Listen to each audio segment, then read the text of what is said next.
Now, Brazil is drafting in the army in its fight against the Zika virus, a mosquito-borne disease that's blamed for causing serious birth defects in thousands of babies. More than 200,000 troops are being deployed to hand out information leaflets and advice. The government is also promising to distribute insect repellent to at least 400,000 women who receive welfare benefits. Now, in Rio de Janeiro, extra precautions are being taken ahead of the annual carnival celebrations, now less than a fortnight away. Workers have been fumigating the famous Sambadrome, officials insisting that people who come to watch the parades won't be at a greater risk than normal. The Zika virus has to be treated independently. It will spread. We've seen in colder countries where they had dengue fever that they're now also contracting Zika. The virus has also been found in Europe where the conditions are not in its favour. But I guarantee that the conditions now in Rio de Janeiro are much better than they were 4 years ago. So just how dangerous is the Zika virus, and where are we with a treatment or a vaccine? To answer those questions and more, let's bring in Dr. Jan-Cedric Hansen, who is a specialist in this area. Thanks very much for being with us, Dr. Hansen. Now, the biggest fear relating to the Zika virus is the impact it has on unborn babies. Can you tell us a bit more about what impact the Zika virus has on people who contract it? Well, one thing to know is today there is no scientific proof that the spread of the Zika virus is related to the abnormality that has been found in the newborns. But so right now it is just an assumption that there is a link, and it's more an epidemiological link than really a scientific link. But what we found on the babies are abnormal central nervous system malfunctions and small heads. The problem is there is no standard definition of what would be a small brain. So microcephalia, which means a small brain. So it is quite difficult to analyze all the data. The second thing is 90% of the people suffering from the Zika infection actually feel only a mild fever symptoms or maybe nothing. So it is quite difficult to identify the virus and make sure that there's a true link between the virus infection and the malfunction or malformations that has been found in the babies. Of course, that's the first point.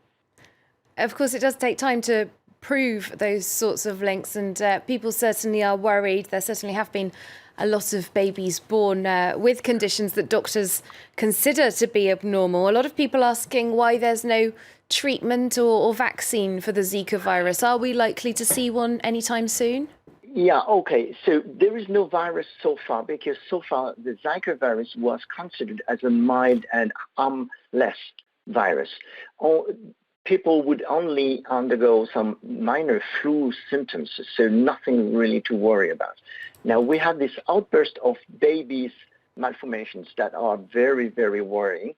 There is a possibility that there is a link with the virus, but we are not sure yet. One of the reasons is there's no mechanism that is simple and makes sense to explain the infection and the baby's central nervous system malfunction that is found in some babies.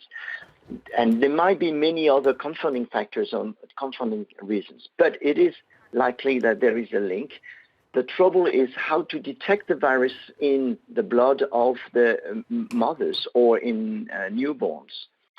It is quite difficult to identify this virus right now. There is not enough material reactive reagents to make the detection. So only a very small part of cases are actually, there's only 8 formally identified cases in the world right now.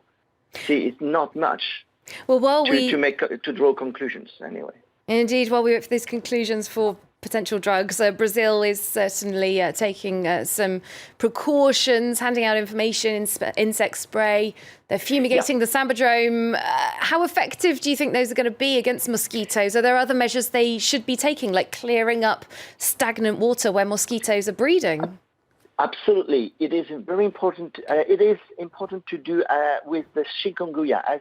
Chikungunya was a virus that has been controlled so far because everybody was fighting against the mosquito, which is the vector of the virus. And chikungunya is a very close virus to the Zika virus. So killing the mosquitoes, preventing mosquito bites with repellents and bed nets and things like that is very important.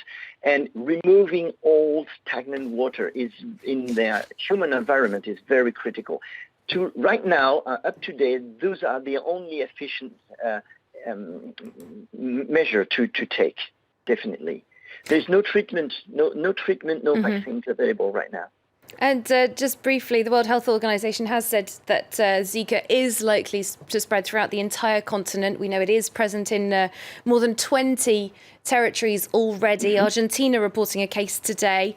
If any of our viewers are pregnant and they're going to the Americas or they are there already, what kind of advice might you give to them? Well, if you have no choice but to go or to leave over there, then definitely make sure that your pregnancy is supervised by a doctor. But we know it could be very, very difficult from some remote area of people who do not have access to healthcare system survey. But definitely being pregnant should benefit from critical care from the doctors over there.